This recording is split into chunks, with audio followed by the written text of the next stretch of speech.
सच्ची भक्ति वो नहीं जो शब्दों में हो, सच्ची भक्ति वो है जो हृदय में बस जाए और हर पल भगवान का नाम लिया जाए। हरे कृष्णा। आज हम पौष मास महात्म्य के 26वें दिन की कथा में प्रवेश कर रहे हैं। ये कथा हमें श्री कृष्ण की दिव्य लीलाओं और उनके भव्य गुणों और उनके प्रेम की अनंत गहराई का अनुभव कराती है। जैसे जैसे हम इस कथा के पन्नों को पलटते हैं, वैसे वैसे हमारी आत्मा भी पवित्र होती जाती है और हमें जीवन के सत्य को समझने का मार्ग मिल जाता है। इस कथा में हर एक शब्द भगवान की कृपा और भक्ति की ओर हमें अग्रसर करता है, जिससे हमारा जीवन निरंतर सुंदर और सजीव बनता है। आज हम भगवान के उन प्रसंगों का श्रवण करेंगे जो जीवन में भक्ति और समर्पण के महत्व को उजागर करते हैं। तो आइए सब मिलकर आज की इस दिव्य कथा का श्रवण करते हैं। श्री मैत्रेय जी कहते हैं, हे विदुर जी, महाराज पृथु के बाद उनके पुत्र परम यशस्वी विजिताश्व राजा हुए। उनका अपने छोटे भाइयों पर बड़ा स्नेह था, इसीलिए उन्होंने चारों को एक एक दिशा का अधिकार सौंप दिया। राजा विजिताश्व ने हर्यक्ष को पूर्व, धूम्रकेश को दक्षिण, वृक को पश्चिम और द्रमिड़ को उत्तर दिशा का राज्य दिया। उन्होंने इंद्र से अंतर्ध्यान होने की शक्ति प्राप्त की थी, इसीलिए उन्हें अंतर्ध्यान भी कहते हैं। उनकी पत्नी का नाम शिखंडिनी था। उससे उनके 3 सुपुत्र हुए। उनके नाम पावक, पवमान और शुचि थे। पूर्व काल में वशिष्ठ जी का शाप होने से उपर्युक्त नाम के अग्नियों ने ही उनके रूप में जन्म लिया था। आगे चलकर योग मार्ग से वे फिर अग्नि रूप हो गए। अंतर्धान के नभस्वती नाम की पत्नी से एक और पुत्र रत्न हविर्धान प्राप्त हुआ। महाराज अंतर्ध्यान बड़े उदार पुरुष थे। जिस समय इंद्र उनके पितामह के अश्वमेध यज्ञ का घोड़ा हरकर ले गए थे, तब पता लग जाने पर भी उन्होंने उनका वध नहीं किया था। राजा अंतर्धान ने कर लेना, दंड देना, जुर्माना वसूल करना आदि कर्तव्यों को बहुत कठोर और दूसरों के लिए कष्टदायक समझकर एक दीर्घकालीन यज्ञ में दीक्षित होने के बहाने अपना राजकाज छोड़ दिया। यज्ञ कार्य में लगे रहने पर भी उन आत्मज्ञानी राजा ने भक्त भय भंजन पूर्णतम परमात्मा की आराधना करके सुदृढ़ समाधि के द्वारा भगवान के दिव्य लोक को प्राप्त किया। हे विदुर जी, हविर्धान की पत्नी हविर्धानी ने बहिर्षद, गए, शुक्ल, कृष्ण और सत्य और जितव्रत नाम के 6 पुत्र पैदा किए। विदुर जी, इनमें हविर्धान के पुत्र महाभाग बहिर्षद यज्ञ आदि कर्मकांड और योगाभ्यास में कुशल थे। तब उन्होंने प्रजापति का पद प्राप्त किया। उन्होंने एक स्थान के बाद दूसरे स्थान में लगातार इतने यज्ञ किए कि ये सारी भूमि पूर्व की ओर अग्रभाग करके फैलाए हुए कुशों से पट गई थी। इसी से आगे चलकर ये प्राचीन बरही नाम से विख्यात हुए। राजा प्राचीन बरही ने ब्रह्मा जी के कहने से समुद्र की कन्या शतद्रुति से विवाह किया था। सर्वांग सुंदरी किशोरी शतद्रुति सुंदर वस्त्र आभूषणों से सज धज कर विवाह मंडप में जब भांवर देने के लिए घूमने लगी, तब स्वयं अग्निदेव भी मोहित होकर उसे वैसे ही चाहने लगे जैसे शुकी को चाहा था। नवविवाहिता शतद्रुति ने अपने नुपुरों की झनकार से ही दिशा विदिशाओं के देवता, असुर, गंधर्व, मुनि, सिद्ध, मनुष्य और नाग सभी को वश में कर लिया था। शतद्रुति के गर्भ से प्राचीन बरही नाम के प्रचेता 10 पुत्र हुए। वे सब बड़े ही धर्मज्ञ तथा एक से नाम और आचरण वाले थे। जब पिता ने उन्हें संतान उत्पन्न करने का आदेश दिया, तब उन सब ने तपस्या करने के लिए समुद्र में प्रवेश किया। वहां 10,000 वर्ष तक तपस्या करते हुए उन्होंने तप का फल देने वाले श्री हरि की आराधना की। घर से तपस्या के लिए जाते समय मार्ग में श्री महादेव जी ने उन्हें दर्शन देकर कृपा पूर्वक जिस तत्व का उपदेश दिया था, उसी से वे एकाग्रता पूर्वक ध्यान, जप और पूजन करते रहे। विदुर जी ने पूछा, हे ब्राह्मण, मार्ग में प्रचेताओं का श्री महादेव जी के साथ किस प्रकार समागम हुआ और उन पर प्रसन्न होकर भगवान शंकर ने उन्हें क्या उपदेश दिया? वह सारयुक्त बात आप कृपा करके मुझसे कहिए। हे ब्रह्म ऋषि, शिव जी के साथ समागम होना तो देहधारियों के लिए बहुत कठिन है। औरों की तो बात ही क्या है, मुनिजन भी सब प्रकार की आसक्ति छोड़कर उन्हें पाने के लिए उनका निरंतर ध्यान ही किया करते हैं, किंतु सहज में पाते नहीं। यद्यपि भगवान शंकर आत्माराम हैं, उन्हें अपने लिए ना कुछ करना है न पाना, तो भी इस लोक सृष्टि की रक्षा के लिए वे अपनी घोर रूपा शक्ति अर्थात शिवा के साथ सर्वत्र विचरते रहते हैं। श्री मैत्रेय जी ने कहा, हे विदुर जी, साधु स्वभाव प्रचेतागण पिता की आज्ञा शिरोधार्य कर तपस्या में चित्त लगा पश्चिम की ओर चल दिए। चलते चलते उन्होंने समुद्र के समान एक विशाल सरोवर देखा। वह महापुरुषों के चित्त के समान बड़ा ही स्वच्छ था तथा उसमें रहने वाले मत्स्य आदि जल जीव भी प्रसन्न जान पड़ते थे।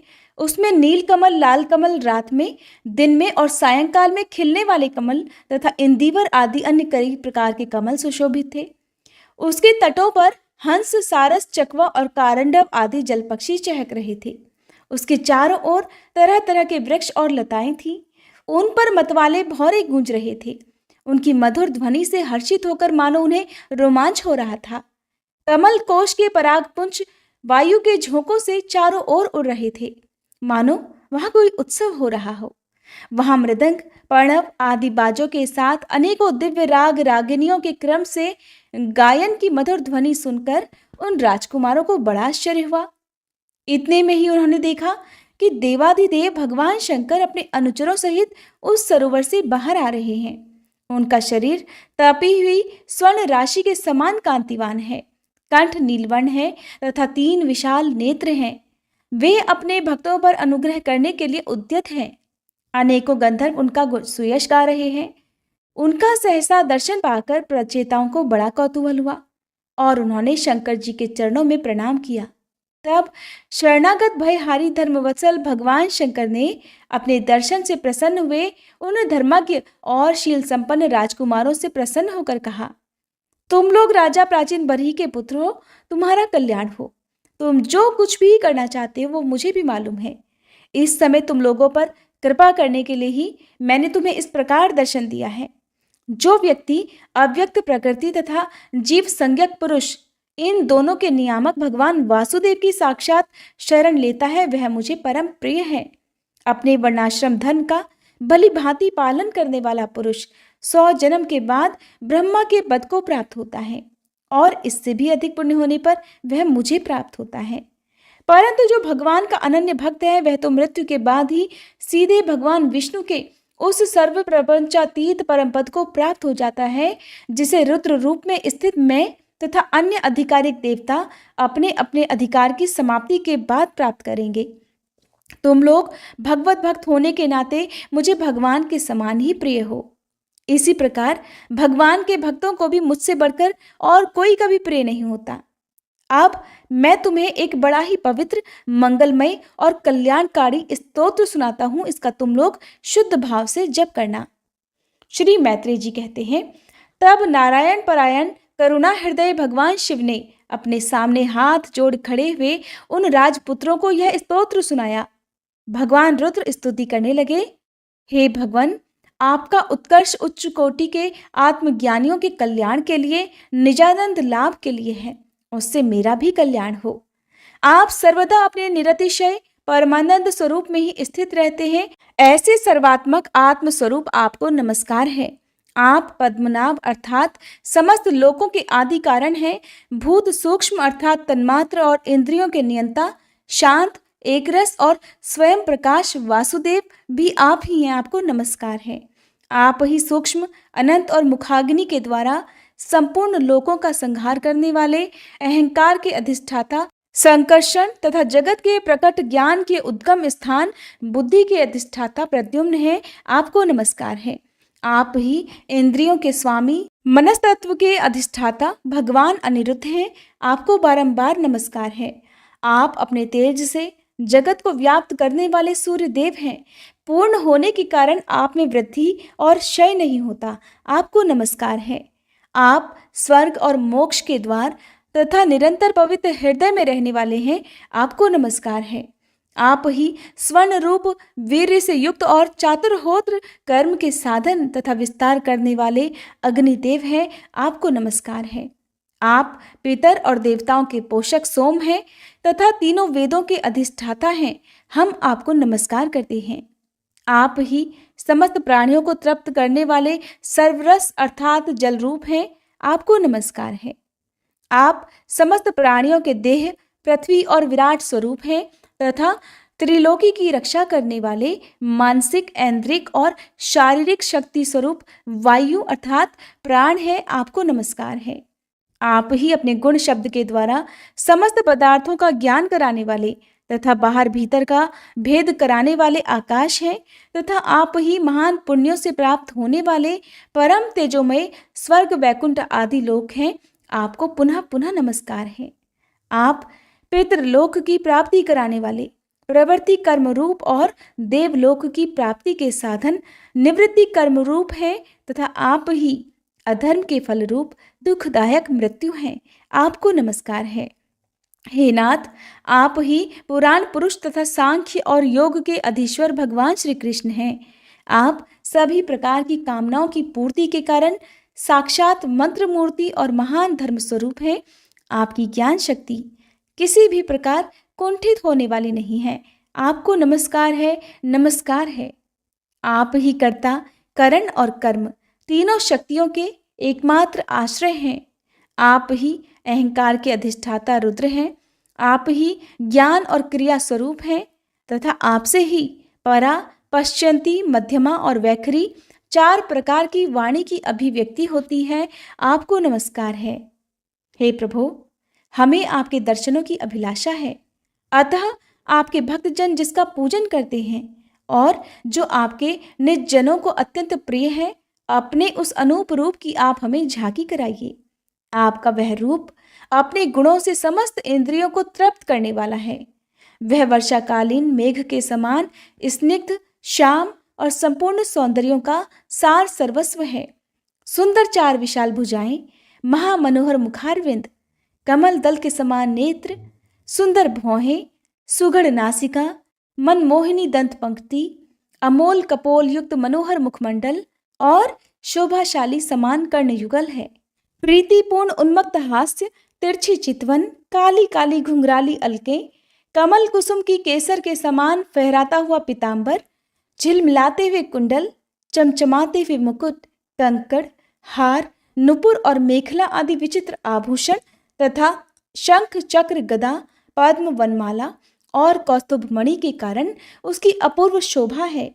उसके सिंह के समान स्थूल कंधे हैं जिन पर हार, केयूर और कुंडल आदि की कांति झिलमिलाती रहती है तथा कौस्तुभ मणि की कांति से सुशोभित मनोहर ग्रीवा है।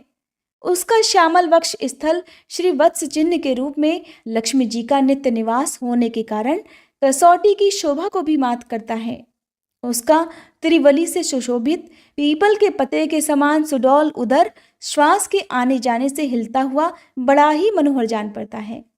उसमें जो भंवर के समान चक्करदार नाभि है वो इतनी गहरी है कि उससे उत्पन्न हुआ ये विश्व मानो फिर उसी में लीन होना चाहता है। श्यामवर्ण कटिभाग में पीतांबर और स्वर्ण की मेखला शोभायमान है। समान और सुंदर चरण, पिंडली, जांघ और घुटने के कारण आपका दिव्य विग्रह बड़ा ही सुघड़ जान पड़ता है। आपके चरण कमलों की शोभा शरद ऋतु के कमल दल की कांति का भी तिरस्कार करती है। उनके नखों से जो प्रकाश निकलता है वह जीवों के हृदय अंधकार को तत्काल नष्ट कर देता है।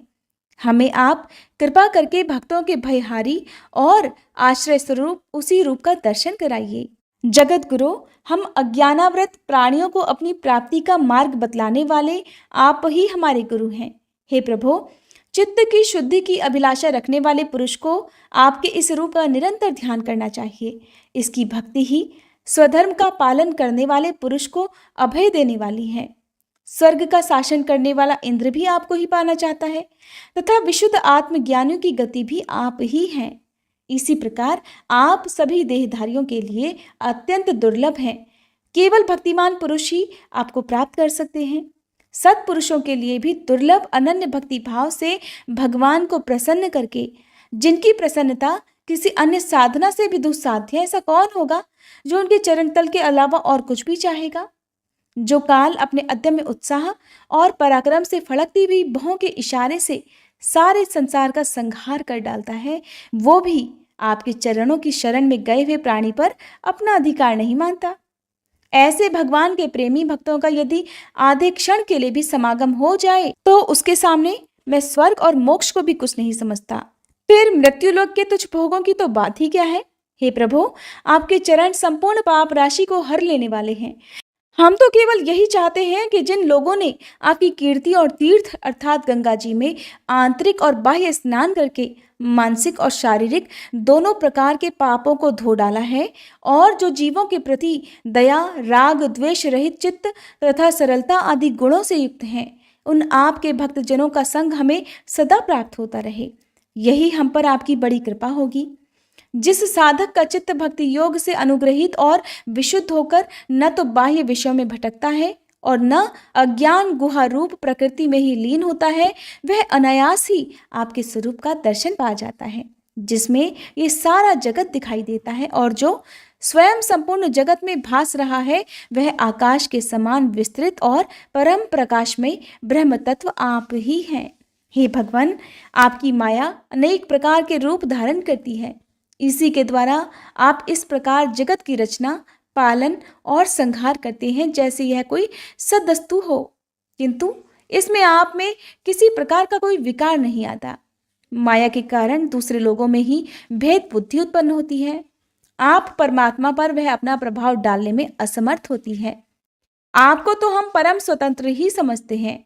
आपका स्वरूप पंचभूत, इंद्रिय और अंतःकरण के प्रेरक रूप से उपलक्षित होता है। जो कर्म योगी पुरुष सिद्धि प्राप्त करने के लिए तरह तरह के कर्मों द्वारा आपके इस सगुण साकार स्वरूप का श्रद्धापूर्वक भली भांति पूजन करते हैं, वे ही वेद और शास्त्रों के सच्चे मर्मज्ञ हैं। हे प्रभु, आप ही अद्वितीय आदि पुरुष हैं। सृष्टि के पूर्व आपकी माया शक्ति सोई रहती है, फिर उसी के द्वारा सत्व, रज और तमोगुण गुणों का भेद होता है।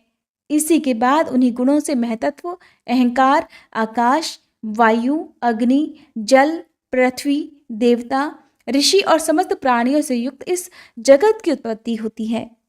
हे प्रभु, आपका तत्व ज्ञान प्रत्यक्ष से नहीं अनुमान से होता है। प्रलय काल उपस्थित होने पर काल स्वरूप आप ही अपने प्रचंड और असह्य वेगों से पृथ्वी आदि भूतों को अन्य भूतों से विचलित कराकर समस्त लोकों का संहार कर देते हैं। जैसे वायु अपने असहनीय और प्रचंड झोंकों से मेघों के द्वारा ही मेघों को तितर बितर करके नष्ट कर डालती है। हे भगवान, ये मोहग्रस्त जीव प्रमादवश हर समय से चिंता में रहता है कि अमुक कार्य करना है। इसका लोभ बढ़ गया है और इसे विषयों की ही लालसा हर समय बनी रहती है, किंतु आप सदा ही सजग रहते हैं।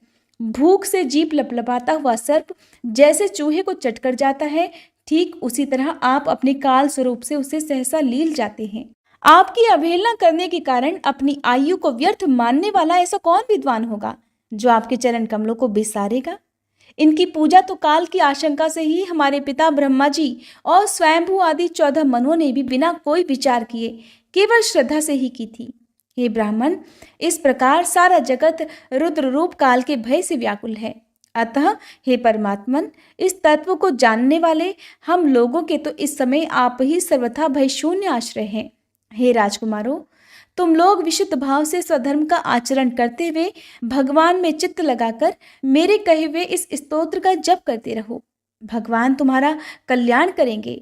तुम लोग अपने अंतःकरण में स्थित उन सर्वभूतांतर्यामी परमात्मा का बार बार स्तवन और चिंतन करते हुए पूजन करो। मैंने तुम्हें यह योगादेश नाम का स्तोत्र सुनाया है। तुम लोग इसे मन से धारण कर मुनि व्रत का आचरण करते हुए इसका एकाग्रता से आदरपूर्वक अभ्यास करो।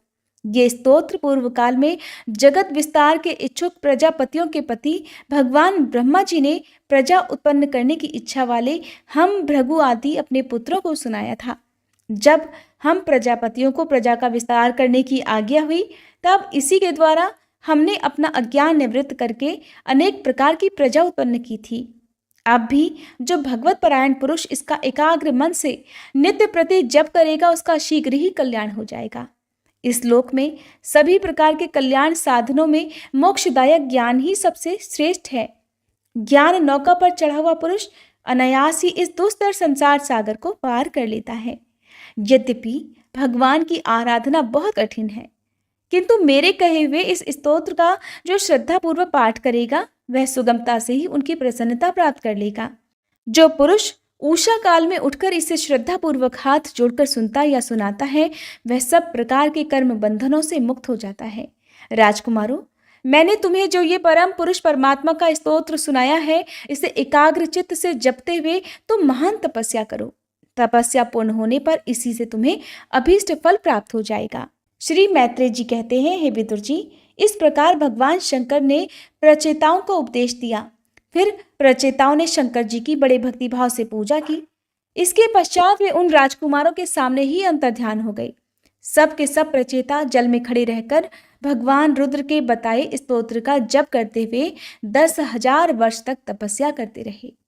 इन दिनों राजा प्राचीन बरही का चित्त कर्मकांड में बहुत रम गया था। उन्हें अध्यात्म विद्या विशारद परम कृपालु नारद जी ने उपदेश दिया। उन्होंने कहा कि राजन, इन कर्मों के द्वारा तुम अपना कौन सा कल्याण करना चाहते हो? दुख के आंतरिक नाश और परमानंद की प्राप्ति का नाम कल्याण है, वो तो कर्मों से नहीं मिलता। तब राजा ने कहा, हे महाभाग नारद जी, मेरी बुद्धि कर्म में फंसी हुई है, इसलिए मुझे परम कल्याण का कोई पता नहीं। आप मुझे विशुद्ध ज्ञान का उपदेश दीजिए, जिससे मैं इस कर्म बंधन से छूट जाऊं। जो पुरुष कपट धर्ममय गृहस्थ आश्रम में ही रहता हुआ पुत्र स्त्री और धन को ही परम पुरुषार्थ मानता है, वह अज्ञानवश संसारण्य में भटकता रहने के कारण उस परम कल्याण को प्राप्त नहीं कर सकता। श्री नारद जी ने कहा, देखो देखो राजन, तुमने यज्ञ में निर्दयता पूर्वक जिन 1000 पशुओं की बलि दी थी, उसे आकाश में देखो। ये सब तुम्हारे द्वारा प्राप्त हुई पीड़ाओं को याद करते हुए बदला लेने के लिए तुम्हारी राह देख रहे हैं। जब तुम मरकर परलोक में जाओगे, तब वे अत्यंत क्रोध में भरकर तुम्हें अपने लोहे के सींगों से छेद डालेंगे। अच्छा, इस विषय में मैं तुम्हें एक प्राचीन उपाख्यान सुनाता हूँ। वह राजा पुरंजन का चरित्र है, उसे तुम मुझसे सावधान होकर सुनो। हे राजन, पूर्व काल में पुरंजन नाम का एक बड़ा यशस्वी राजा था। उसका अभिज्ञात नामक एक मित्र था। कोई भी उसकी चेष्टाओं को समझ ही नहीं सकता था। राजा पुरंजन अपने रहने योग्य स्थान की खोज में सारी पृथ्वी में घूमा, फिर भी जब उसे कोई अनुरूप स्थान नहीं मिला, तब वह कुछ उदास सा हो गया। उसे तरह तरह के भोगों की लालसा थी। उन्हें भोगने के लिए उसने संसार में जितने भी नगर देखे, उनमें उसे कोई भी ठीक नहीं लगा।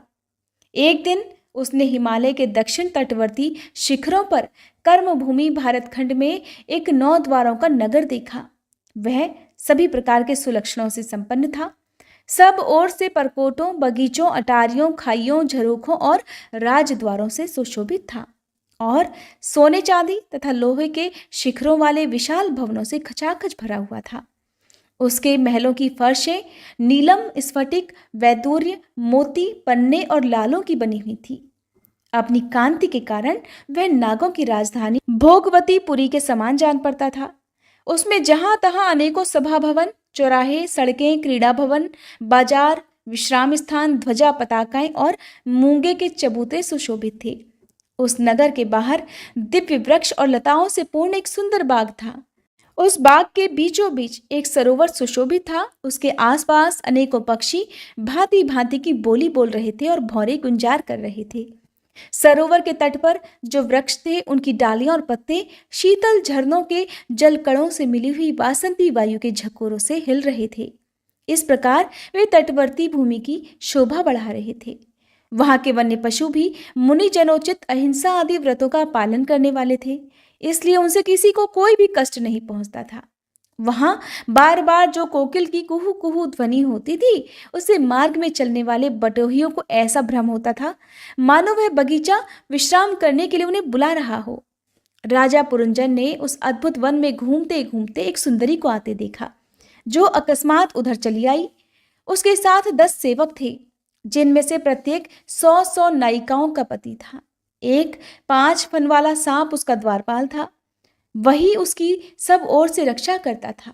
वह सुंदरी भोली भाली किशोरी थी और विवाह के लिए श्रेष्ठ पुरुष की खोज में थी। उसकी नासिका, दंत पंक्ति, कपोल और मुख बहुत सुंदर थी। उसके समान कानों में कुंडल झलमिला रहे थे।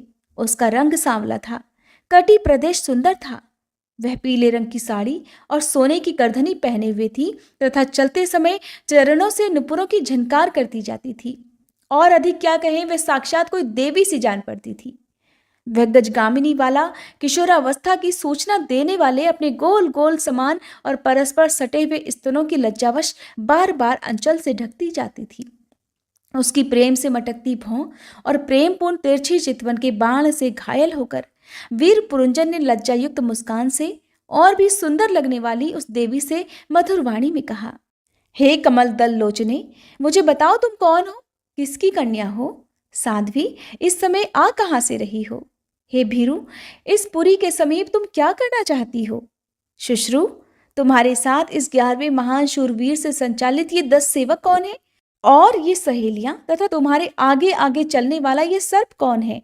सुंदरी, तुम साक्षात लज्जा देवी हो अथवा उमा, रमा और ब्रह्माणी में से कोई हो? यहाँ वन में मुनियों की तरह एकांतवास करके क्या अपने पतिदेव को खोज रही हो? तुम्हारे प्राणनाथ तो तुम उनके चरणों की कामना करती हो, इतने से ही पूर्ण काम हो जाएंगे। अच्छा, यदि तुम साक्षात कमला देवी हो तो तुम्हारे हाथ का क्रीड़ा कमल कहाँ गिर गया? सुभगे, तुम इनमें से तो कोई हो नहीं, क्योंकि तुम्हारे चरण पृथ्वी का स्पर्श कर रहे हैं। अच्छा, यदि तुम कोई मानवी ही हो तो लक्ष्मी जी किस प्रकार भगवान विष्णु के साथ वैकुंठ की शोभा बढ़ाती हैं, ठीक उसी प्रकार तुम मेरे साथ इस श्रेष्ठ पुरी को अलंकृत करो। देखो, मैं बड़ा ही वीर और पराक्रमी हूं, परंतु आज तुम्हारे कटाक्षों ने मेरे मन को बेकाबू कर दिया है। तुम्हारी लजीली और रतिभाव से भरी मुस्कान के साथ भौहों के संकेत पाकर ये शक्तिशाली कामदेव मुझे पीड़ित कर रहा है। इसलिए हे सुंदरी, अब तुम्हें मुझ पर कृपा करनी ही चाहिए। हे शुचि स्मते, सुंदर भौहें और सुघड़ नेत्रों से सुशोभित तुम्हारा मुखारविंद इन लंबी लंबी काली अलकावलियों से घिरा हुआ है। तुम्हारे मुख से निकले हुए वाक्य बड़े ही मीठे और मन हरने वाले हैं, परंतु वह मुख तो लाज के मारे मेरी ओर होता ही नहीं। जरा ऊंचा करके अपने उस सुंदर मुखड़े का मुझे दर्शन तो कराओ। श्री नारद जी ने कहा, हे वीरवर, जब राजा पुरंजन ने अधीर से होकर इस प्रकार याचना की तब उस बाला ने भी हंसते हुए उसका अनुमोदन किया। वो भी राजा को देखकर मोहित हो चुकी थी। कहने लगी, हे नरश्रेष्ठ, हमें अपने उत्पन्न करने वाले का ठीक ठीक पता नहीं है और न हम अपने या किसी दूसरे के नाम या गोत्र को ही जानते हैं। वीरवर, आज हम सब इस पुरी में हैं, इसके सिवा मैं और कुछ नहीं जानती। मुझे इसका भी पता नहीं है कि हमारे रहने के लिए ये पुरी किसने बनाई है। प्रियवर, ये पुरुष मेरे सखा और स्त्रियां मेरी सहेलियां हैं, तथा जिस समय मैं सो जाती हूँ ये सर्प जागता हुआ इस पुरी की रक्षा करता रहता है। शत्रु दमन, आप यहाँ पधारे, ये मेरे लिए सौभाग्य की बात है। आपका मंगल हो। आपको विषय भोगों की इच्छा है, उसकी पूर्ति के लिए मैं अपने साथियों सहित सभी प्रकार के भोग प्रस्तुत करती रहूंगी। प्रभो, इस 9 द्वारों वाली पुरी में मेरे प्रस्तुत किए हुए इच्छित भोगों को भोगते हुए आप सैकड़ों वर्षों तक निवास कीजिए। भला आपको छोड़कर मैं और किसके साथ रमण करूंगी?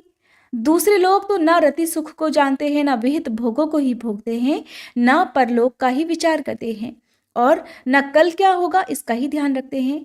अतएव पशु तुल्य हैं। अहो, इस लोक में गृहस्थ आश्रम में ही धर्म, अर्थ, काम, संतान सुख, मोक्ष, सुयश और स्वर्ग आदि दिव्य लोकों की प्राप्ति हो सकती है। संसार त्यागी यतिजन तो इन सब की कल्पना भी नहीं कर सकते।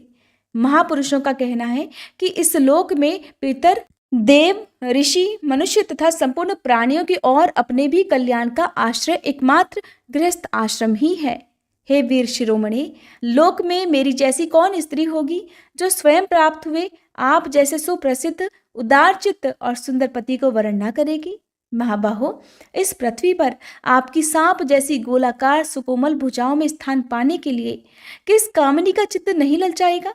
आप तो अपनी मधुर मुस्कानमयी करुणापूर्ण दृष्टि से हम जैसी अनाथाओं के मानसिक संताप को शांत करने के लिए ही पृथ्वी में विचर रहे हैं। श्री नारद जी कहते हैं, हे राजन, उन स्त्री पुरुषों ने इस प्रकार एक दूसरे की बात का समर्थन कर फिर 100 वर्षों तक उस पुरी में रहकर आनंद भोगा। गायक लोग सुमधुर स्वर में जहां तहां राजा पुरंजन की कीर्ति गाया करते थे। जब ग्रीष्म ऋतु आती तब वह अनेकों स्त्रियों के साथ सरोवर में घुसकर जल क्रीड़ा करता। उस नगरी में जो 9 द्वार थे उनमें 7 नगरी के ऊपर और 2 नीचे थे। उस नगर का जो कोई राजा होता उसके पृथक पृथक देशों में जाने के लिए ही ये द्वार बनाए गए थे। राजन, इनमें से 5 पूर्व, 1 दक्षिण और 1 उत्तर तथा 2 पश्चिम की ओर थे। उनके नामों का भी वर्णन करता हूँ। पूर्व की ओर खद्योता और अविर्मुखी नाम के 2 द्वार एक ही जगह बनाए गए थे। उनमें से होकर राजा पुरंजन अपने मित्र द्युमान के साथ विभ्राजित नामक देश को जाया करता था। इसी प्रकार उस ओर नलिनी और नालिनी नाम के 2 द्वार और भी एक ही जगह बनाए गए थे। उनसे होकर वह अवधूत के साथ सौरभ नामक देश को जाता था। पूर्व दिशा की ओर मुखिया नामक जो 5वां द्वार था, उसमें होकर वह रसज्ञ और विपण के साथ क्रमशः बहुदन और आपण नामक देश को जाता था। पुरी के दक्षिण ओर जो पितृहु नामक द्वार था, उसमें होकर वह राजा पुरंजन श्रुतधर के साथ दक्षिण पांचाल देश को जाता था। उत्तर की ओर जो देवहू नाम का द्वार था, उससे श्रुतधर के साथ ही वह उत्तर पांचाल देश को जाता था। पश्चिम दिशा में आसुरी नाम का दरवाजा था, उसमें होकर वह दुर्गम के साथ ग्रामक देश को जाता था, तथा निर्हति नाम का जो दूसरा पश्चिम द्वार था, उससे लुब्ध के साथ वह वैश्यस नाम के देश को जाता था। इस नगर के निवासियों में निर्वाक और पेशस्कृत ये 2 नागरिक अंधे थे। राजा पुरंजन आंख वाले नागरिकों का अधिपति होने पर भी इन्हीं की सहायता से जहां तहां जाता और सभी प्रकार के कार्य किया करता था। जब कभी अपने प्रधान सेवक विशुचीन के साथ अंतःपुर में जाता, तब उसे स्त्री और पुत्रों के कारण होने वाले मोह, प्रसन्नता और हर्ष आदि विकारों का अनुभव हुआ करता। उसका चित्त तरह तरह के कर्मों में फंसा हुआ था और काम परवश होने के कारण वह मूढ़ रमणी के द्वारा ठगा गया। उसकी रानी जो जो काम करती थी वो भी वही करने लगता था। वह जब मद्यपान करती तब वह भी मदिरा पीता और मद से उन्मत्त हो जाता। जब वह भोजन करती तब आप भी भोजन करने लगता, और जब कुछ चबाती तो आप भी वही वस्तु चबाने लगता। इसी प्रकार कभी उसके गाने पर गाने लगता, रोने पर रोने लगता, हंसने पर हंसने लगता और बोलने पर बोलने लगता। जब दौड़ती तो वो खुद भी दौड़ने लगता, खड़ी होती तो आप भी खड़े हो जाता, सोती तो आप भी उसी के साथ साथ ही सो जाता, और बैठती तो आप भी उठ बैठता। जब कभी वह सुनने लगती तो खुद भी सुनने लगता, देखती तो देखने लगता, सूंघती तो सूंघने लगता। कभी उसकी प्रिया शोकाकुल होती तो आप भी अत्यंत दीन के समान व्याकुल हो जाता। जब वह प्रसन्न होती तो खुद भी प्रसन्न हो जाता, उसके आनंदित होने पर खुद भी आनंदित हो जाता। राजा पुरंजन अपनी सुंदरी रानी के द्वारा इस प्रकार ठगा गया। सारा प्रकृति वर्ग परिकर ही उसको धोखा देने लगा। वह मूर्ख विवश होकर इच्छा न होने पर भी खेल के लिए घर पर पाले हुए बंदर के समान अनुकरण करता रहता। श्री नारद जी कहते हैं, हे राजन, एक दिन राजा पुरंजन अपना विशाल धनुष, सोने का कवच और अक्षय तरकस धारण कर अपने 11वें सेनापति के साथ 5 घोड़ों के शीघ्रगामी रथ में बैठकर पंचप्रस्थ नाम के वन में गया। उस रथ में 2 ईशादंड, 2 पहिए, 1 धुरी, 3 ध्वजदंड, 5 डोरियां, 1 लगाम, 1 सारथी, 1 बैठने का स्थान, 2 जुए, 5 आयुध और 7 आवरण थे। वह 5 प्रकार की चालों से चलता था तथा उसका साज बाज सब कुछ सुनहरा था। यद्यपि राजा के लिए अपनी प्रिया को क्षण भर के लिए छोड़ना भी कठिन था, किंतु उस दिन उसे शिकार का ऐसा शौक लगा कि उसकी भी परवाह नहीं कर वह बड़े गर्व से धनुष बाण चढ़ाकर आखेट करने लगा। इस समय आसुरी वृत्ति बढ़ जाने से उसका चित्त बड़ा कठोर और दयाशून्य हो गया था। इस कारण उसने अपने तीखे बाणों से बहुत से निर्दोष जंगली जानवरों का वध कर डाला। जिसकी मांस में अत्यधिक आसक्ति हो, वह राजा केवल शास्त्र प्रदर्शित कर्मों के लिए वन में जाकर अनिषिद्ध पशुओं का वध करे, लेकिन व्यर्थ पशु हिंसा न करे। शास्त्र इस प्रकार उच्छृंखल प्रवृत्ति को नियंत्रित करता है। हे राजन, जो विद्वान इस प्रकार शास्त्र नियत कर्मों का आचरण करता है, वह उस कर्मानुष्ठान से प्राप्त हुए ज्ञान के कारणभूत कर्मों में लिप्त नहीं होता। नहीं तो मनमाना कर्म करने से मनुष्य अभिमान के वशीभूत होकर कर्मों में बंध जाता है तथा गुण प्रवाह रूप संसार चक्र में पड़कर विवेक बुद्धि के नष्ट हो जाने से अधम योनियों में जन्म लेता है। पुरंजन के तरह तरह के पंखों वाले बाणों से छिन्न भिन्न होकर अनेकों जीव बड़े कष्ट के साथ प्राण त्यागने लगे। उसका वह निर्दयतापूर्ण जीव संहार देखकर सभी दयालु पुरुष बड़े दुखी हुए, वे इसे सह नहीं सके। इस प्रकार वहां खरगोश, सुअर, भैंसे, नीलगाय, कृष्ण मृग, शाही तथा और भी बहुत से मेध्य पशुओं का वध करते करते राजा पुरंजन बहुत थक गया। तब वह भूख प्यास से अत्यंत शिथिल होकर राजमहल में वापस आ गया। वहां उसने यथायोग्य रीति से स्नान और भोजन से निवृत्त हो कुछ विश्राम करके थकान दूर की। फिर गंधन, चंदन और माला आदि से सुसज्जित होकर सभी अंगों में सुंदर सुंदर आभूषण पहने। तब उसे अपनी प्रिया की याद आई।